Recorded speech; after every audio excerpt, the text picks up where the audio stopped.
In the twilight years of the 5th generation, the survival horror genre was locked in a fierce, predictable formula.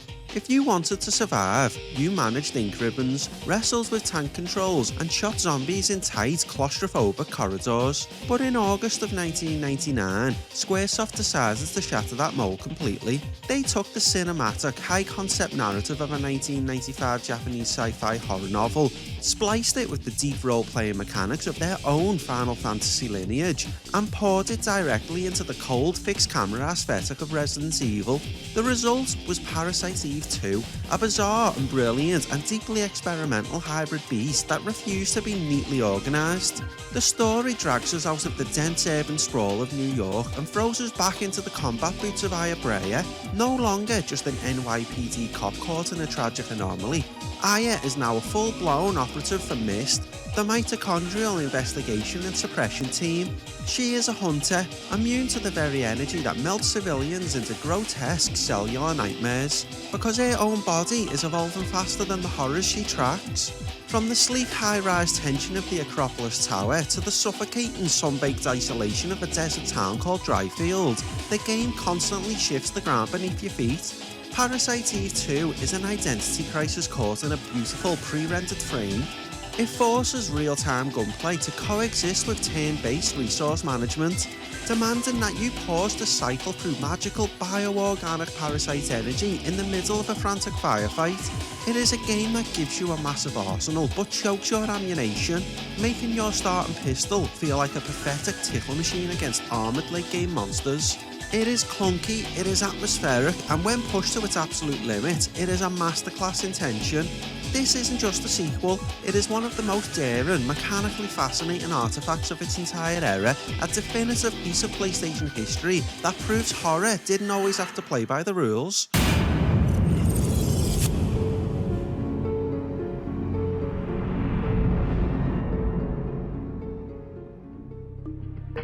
Welcome to the PSX Index, I'm Parasine, and this is the show where I play and document all 1,278 PS1 games released across Northern America, and this episode is Index Entry 1, the Parasite Eve II Redux. If you are new to the channel, you might notice this entry feels a little more refined than the early days of the series. When I first kicked off this massive undertaking, I was a content creator still finding his footing, navigating the technical hurdles of gameplay capture and learning how to distill hours of research into a cohesive analytical essay. I am incredibly proud of how this project started, but as my voice, my equipment and editing process have matured, specifically since I reached around the 10th episode, where I upgraded to a professional grade microphone and finally tightened up my scripts and production style, I felt it was only right to return to our foundation. The PSX Index has evolved into an all-consuming passion project for me. It is a living, breathing document of my entire gaming generation, and because Parasite Eve II is where this mission began, it deserves to be handled with the level of polish that the rest of the series now carries. I'm moving the original rough cut of this episode out of the main playlist so that new viewers can jump into the series with a clear, high-quality entry point, but I'm keeping it on the channel as a piece of history. For those curious about where we started, those early foundations remain visible, but this Redux is the official standing bearer for the playlist. We are going to dismantle this game from the inside out, looking at the mechanical friction of Nightmare Mode, the brilliant and sometimes frustrating design choices, and the legacy of Aya Brea. This is the first step of our 1,278 game marathon, done the right way. We are back at the beginning, the gear is prepped, and it's time to give this game the definitive deep dive it deserves. Just when you thought it was safe, the horror returns.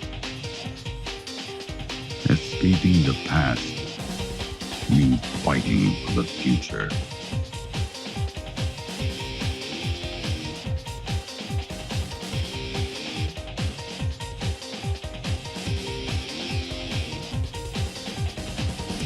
Parasite Eve II, rated M for mature.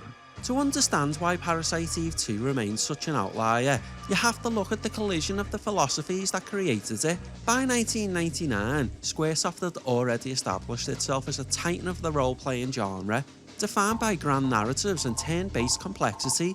But the Parasite Eve franchise was never meant to be a traditional Final Fantasy clone. It was an experiment in urban fantasy horror, rooted in a 1995 Japanese novel. The first game functioned as a bridge, but the sequel boldly threw away that turn-based structure in favour of a real-time system that borrowed heavily from the tank-controlled survival horror aesthetic popularised by Resident Evil. This was not a smooth transition, it was a total mechanical overhaul. You are essentially taking the DNA of an RPG, character progression, distinct magic systems, and resource management, and forcing it into an area where you no longer have the luxury of menu-driven time to think. In most survival horror titles of the era, your primary interaction with enemies is spatial. You either fight or you run. In Parasite Eve II, you are juggling those traditional survival instincts with the Parasite energy system.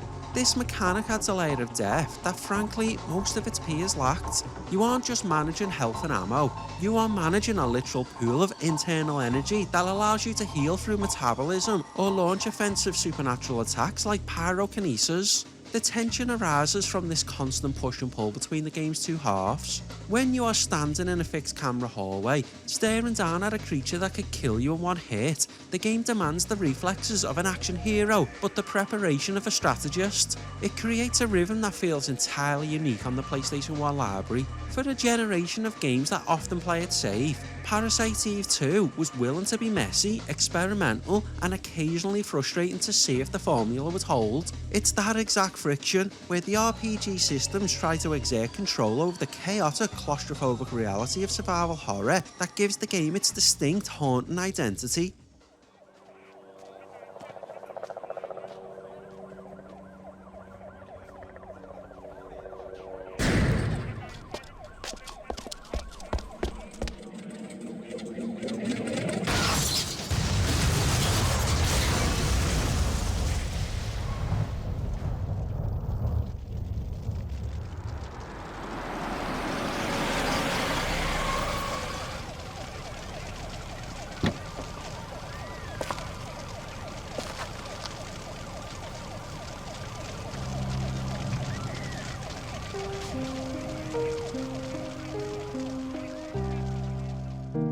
If the first Parasite Eve introduced us to a reluctant protagonist, the sequel transforms her into something far more dangerous. Moving Aya away from the NYPD into MIST, the Mitochondrial Investigation and Suppression Team, was a masterstroke in character repositioning.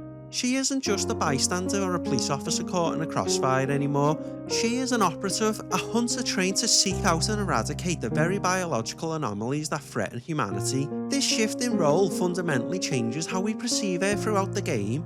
She carries herself with a veteran's cold efficiency, but beneath that exterior, there is an inherent tragic tension.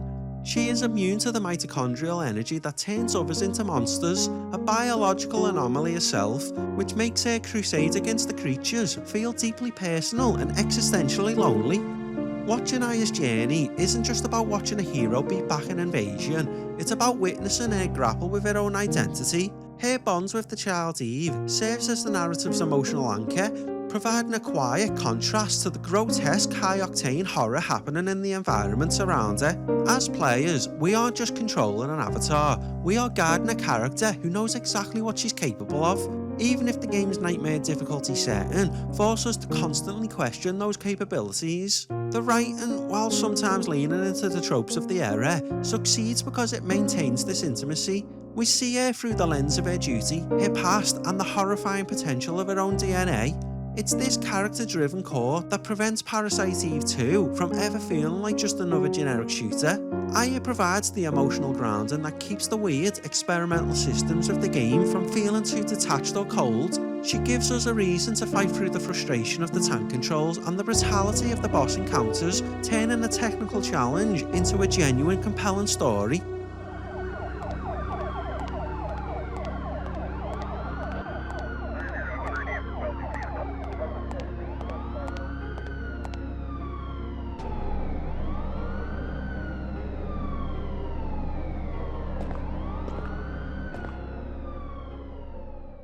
Parasite Eve II is a visual marvel of its time, standing as a testament to what the PlayStation could achieve with pre-rendered backgrounds. If you compare it to the blocky, low-poly world of the original Resident Evil, the leap in artistry here is staggering.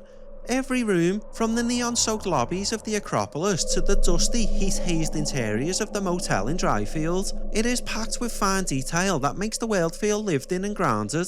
The lighting engine, particularly how it interacts with Aya's character model, manages to make her stand out against these static backgrounds without ever feeling like she's pasted on top. But it's not just the look, it's the soundscape. The audio design in this game is often overlooked, but it is doing heavy lifting. The soundtrack abandons the orchestral grandeur of traditional RPGs for something more unsettling: industrial synthesizers, distorted mechanical whirs, and sudden sharp silences that force you to listen to every footstep. When you're in a corridor and the only sound is the rhythmic thumping of your own boots on the wood, that's when the tension hits its peak. The sound team understood that in a horror game, silence is a weapon. They used it to set the pace, making sure that when the Parasite combat music finally kicks in, it's not just a change of tempo, it's a shock to your system. This level of technical cohesion is what keeps the game from feeling like a relic of the late 90s and keeps it feeling like a deliberate, carefully crafted experience.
When I first sat down to play Parasite Eve II for the Index, I made a choice that defined the entire experience. I bypassed the standard difficulty and went straight for Nightmare mode. This wasn't just a decision to test my skills, it was an acknowledgement that for a survival horror game to truly reveal its mechanical soul, you need to strip away the safety net. On Nightmare, the game stops being a power fantasy and becomes a brutal, claustrophobic test of endurance. Your health is a scarce resource, and enemies that might be minor nuisances on normal difficulty, the everyday fodder you'd usually dispose of without a second thought, suddenly become legitimate threats capable of ending your run in a single sloppy moment. This is where the game's design really starts to speak to the player. Nightmare mode forces you to learn the game's language, the specific enemy movement patterns, your spatial awareness, and the precise management of your limited MP at an accelerated rate. You stop playing casually and start playing methodically, and that includes treating every red hot zone on the map as a non-negotiable mandate. The game never explicitly tells you that resources are finite, and if you want to reach the end, you treat these zones not as optional encounters, but as survival tax. Since there's no post-game grinding, every single enemy in these respawning areas is currency. If you aren't clearing them out, you're effectively bankrupting yourself before you reach the final boss. It's a harsh, almost perfectionist design that forces you to squeeze every ounce of the experience out of the map. It's a full-blown commitment to suffering, yeah, but it's also the only way to truly understand how robust the core systems actually are. When a boss fight turns from a cinematic spectacle into a high-stakes puzzle where one mistake means a 30-minute run back, you begin to appreciate the nuance of the combat engine. Of course, this approach isn't for everyone, and I wouldn't recommend it for a first-time player, but for the purpose of the Index, this insanity was necessary.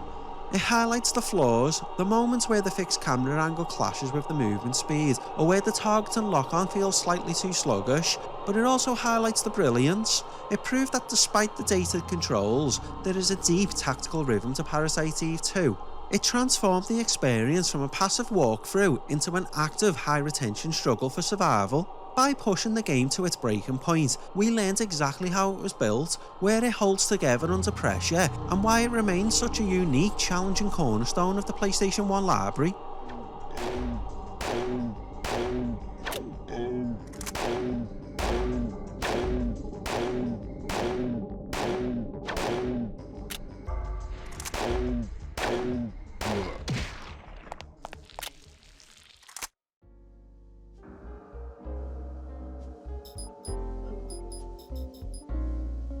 The Akropolis Tower is where Parasite Eve II introduces the player to its unique blends of terror and tactical demands. It serves as the game's first major test, forcing you to move beyond the safety of training and face the true scope of the mitochondrial threat. The tower itself is a masterful piece of environmental design. It starts as a standard operation, infiltrating a high-rise to neutralise a localised anomaly, but quickly dissolves into a claustrophobic nightmare as the SWAT team you were meant to support is slaughtered before you even make your presence known. This opening segment is critical because it introduces the real-time battle system. Unlike the first game, where you could pause and weigh your options, the combat here requires immediate decision making. You stop to aim, echoing the mechanical DNA of Resident Evil, but the addition of Parasite energy forces you to manage your MP while you're under fire. You are constantly juggling the need to use pyrokinesis for defense or metabolism for healing, all while dodging the erratic, aggressive patterns of the golems patrolling the tower floors. Fighting these armoured, grotesque creatures with nothing but the early starting weapons is a humbling experience. You get the P8 pistol early on in Nightmare difficulty, and it is an absolute tickle pistol, which makes every encounter feel like a desperate struggle for survival, rather than a straightforward combat mission. The environment itself is just as hostile as the enemies. The fixed camera angles, while atmospheric, can make manoeuvring around these heavy hulking beasts a genuine pain in narrow corridors. My first run through these floors was a masterclass in pain, forcing me to learn that in Parasite Eve II, sometimes the most valuable tactical decision isn't how you fight, but how you choose to disengage. By the time we finally confront the mysterious number 9 on the rooftop, the game has already established that this isn't just an RPG, it's an endurance test designed as a survival horror title.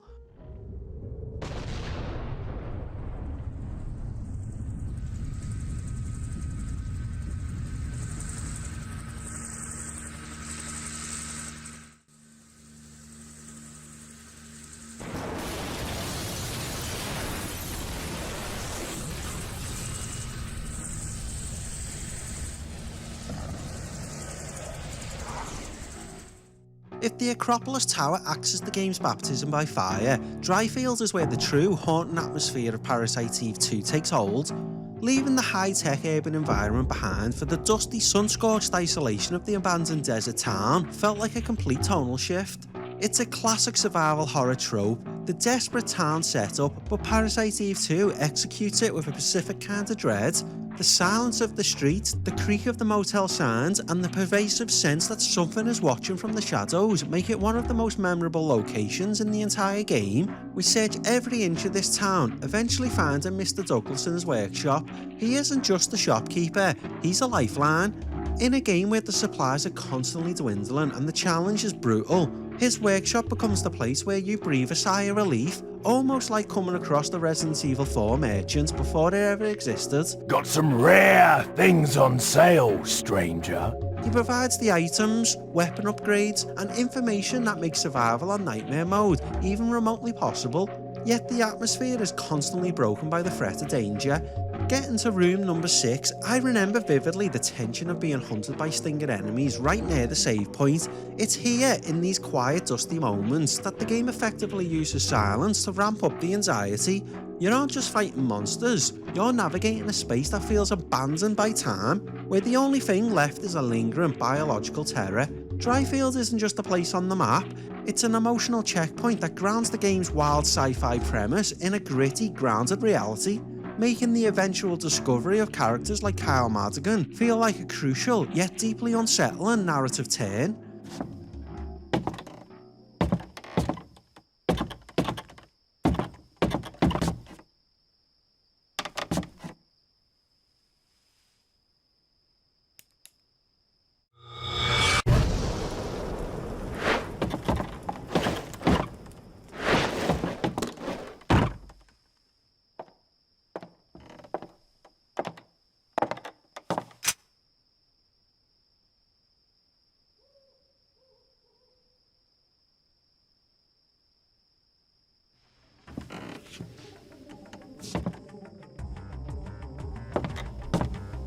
The true test of Parasite Eve II's design philosophy occurs when the game forces you to reckon with its mechanical limitations. We've touched on the tickle pistol and the intensity of Nightmare mode, but when you enter the shelter, the game exposes its most significant flaw, the fixed camera lock-on system. During high-intensity encounters, particularly the famous battle with the Glutton, this design choice transforms into an atmospheric tool into a genuine source of frustration. In a tight, cramped space filled with multiple fast-moving enemies, trying to toggle the lock-on to a specific creature that poses the immediate threat is like fighting the game's own interface as much as the monsters themselves. It is a moment where the RPG DNA and the survival horror shell fail to shake hands. When you have a crowd of mosquito-like enemies swarming in, the game's logic often prioritises targets around the ground rather than the airborne threats dealing massive damage, leading to situations where you're taking hits simply because the camera wouldn't let you aim at what was killing you. These aren't just difficult moments, they are a design friction that feel unfair, especially on a run where one hit equals death. However, even with this frustration, the game offers a glimpse of brilliance. When faced with the Glutton's overwhelming size and the camera's stubborn refusal to cooperate, you're forced to make a strategic choice. You can opt for the aha moment, using the environmental crusher trap for a quick, efficient and relatively safe victory. Or if you're playing on Nightmare and craving that extra edge, you can choose to stand your ground and fight the beast head on, bypassing the trap to secure a significantly greater reward in experience and loot. It's a testament to the game's internal systems that it presents you with this genuine fork in the road. Do you play the role of the opportunistic survivor, or do you prove your mastery through direct, high-stakes combat? It forces you to be a chemist, a strategist, and an aggressor all at once, reminding you that while the tank controls might be the enemy, the tactical freedom is where the game truly finds its voice.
As we descend deeper into the shelter and eventually Neo-Ark, the game undergoes its final transformation. The pacing shifts from a contained survival experience to a high-stakes race against time.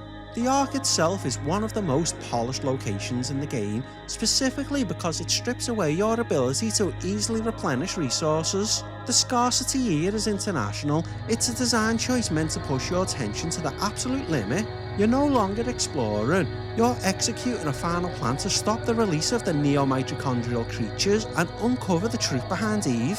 This is where the narrative really pulls the curtain back, revealing the twisted research and the dark origins of the biological anomalies we've been fighting. Discovering the child Eve and learning how she is being manipulated as a puppet is a chilling sequence that serves as the catalyst for the endgame. It's here that the game's final boss sequence truly shines. It isn't just a simple slugfest, it's a cinematic survival sequence that tests everything you've learned up to this point. The battle with the ultimate being is the culmination of the entire journey. On Nightmare mode, this encounter is a high-wire act where the margin for error is non-existent. Yet strangely, I found that once the initial terror subsided, the final confrontation with Eve felt earned. Having managed the Nightmare run, having learned to optimise my parasite energy, and having survived the frustration of the earlier boss encounters, taking her down felt like a genuine accomplishment. It's a bizarre, high-concept ending, but it fits the weird, experimental tone of the entire experience. It's a chaotic, intense, and memorable conclusion that perfectly bookends this strange hybrid journey we started back at the Akropolis Tower.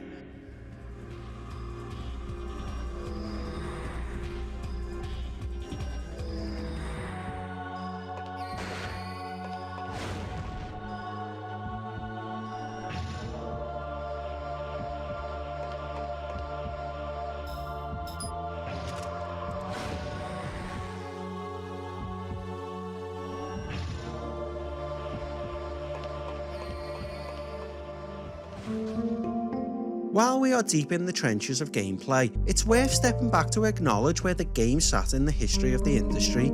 Parasite Eve II arrived at a time where Squaresoft was essentially the king of the world, but this project was the departure from the comfort zone. The development team was looking at the surge in popularity of the Western-style survival horror and asking, can we do this better? They didn't just want to copy the formula, they wanted to inject it with their own signature, the deep, branching character progression, and the cinematic storytelling that Final Fantasy fans expected. Interestingly, the reception at the time was somewhat polarising. Hardcore RPG fans were sometimes put off with the lack of traditional exploration and the shift towards twitch reflex combat, while the survival horror purists were occasionally confused by the inventory management and magical powers. But in retrospect, that diversion is exactly why this game has such a strong cult following today. But this game's true secret is how it hides its best content. The path towards the true ending is so convoluted it feels like it's written in code. You aren't just playing a game, you're performing a ritual, rescuing Pierce, memorising phone memos, and playing fetch the teddy bear for a dog named Flint. It's a series of if this, then that triggers that are nearly impossible to guess on a blind run, making the game a classic relic of the strategy guide era. It's also fascinating to look at the development history, because this wasn't supposed to be Aya's second encounter. The game actually started off as a spin-off focused on Kyle Madigan, which explains why the gameplay shifted so aggressively towards a gritty survival horror style. Halfway through, the team brought Aya back to the forefront and retrofitted it into an official sequel. You can almost feel that friction in the finished project. It's an experimental hybrid that was fighting its own identity, trying to shed its RPG roots to become a survival horror flagship. It was a what-if project, an experimental bridge between two massive gaming cultures. There is a lot of trivia buried in the game's development, like the initial drafts in the story that would have taken Aya to entirely different continents. But the core legacy remains the same. It was a project that dared to be weird. It didn't just try to be a Resident Evil killer, it tried to be the first Aya Brea epic. Looking back now, with the benefit of hindsight, we can appreciate it as a daring, high-budget experiment that refused to play it safe, which is precisely why we're still talking about it nearly 3 decades later.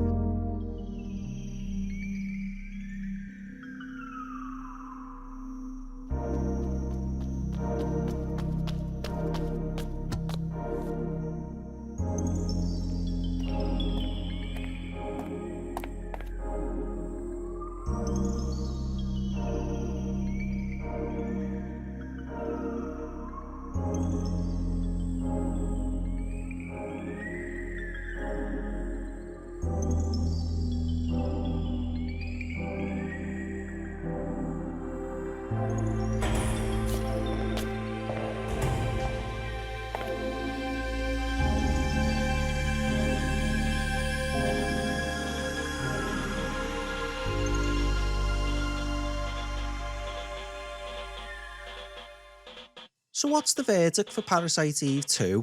It is a unique, uncompromising fusion of genres that largely succeeds because of, and occasionally despite, its own ambition. It manages to shift from an RPG-light experience into a tense survival horror game, successfully blends in real-time combat and tactical parasite energy powers with the fixed camera dread that defined the era. The environments, especially the transition from the Akropolis Tower to the desolate, dusty ruins of Dryfield, remain top-notch, and the pre-rendered backgrounds holds up with a surprising amount of visual character. Aya Brea remains a compelling, strong protagonist, and witnessing her journey and the eventual tragic bond she forms with Eve provides the emotional core that holds this weird, experimental experience together. Where the game inevitably slips is the age of mechanics. The tank controls can feel stiff, and the camera angles, while atmospheric, lead to genuine frustration in combat encounters, particularly when managing multiple enemies in tight spaces. That struggle with the lock-on system during the glutton fight is a perfect microcosm of where the game's design feels dated. However, playing on Nightmare mode reveals a tactical depth that isn't immediately obvious on a standard playthrough. Once you acquire the right armour and master the art of chemical-style combat via parasite energy, the Nightmare becomes incredibly rewarding, albeit a stressful challenge. Parasite Eve II is a strange, brilliant and deeply atmospheric artifact on the PlayStation 1 library. It is a game that is willing to be imperfect to offer something truly fresh, and for that alone, it remains an essential experience. Completing this redux feels like the proper way to lay the first stone of our foundation, and I'm proud to finally have this entry reflecting the standards we've set for the rest of the project. We've conquered this nightmare, but with 1,277 games still waiting for us, the momentum is just beginning. Up next, we're keeping the energy high with a chaotic palette cleanser, Tony Hawk's Pro Skater 2, followed by our next massive milestone, Metal Gear Solid. If you want to keep following the entire journey, subscribe to the channel and let me know in the comments which title you think I should document for the index. Thanks for watching this entry done right. A special thanks goes out to all the channel members helping support the channel. It's because of you the index is continuing on to reach the goal of documenting 1,278 games and completing the retrospective journeys we've been setting out. Be sure to check out the playlist for the rest of the index, and I'll see you on the next one.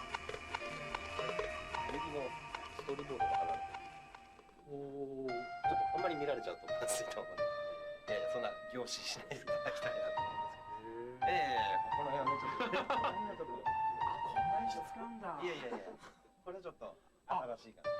モンスターがそんな風になってるんですね。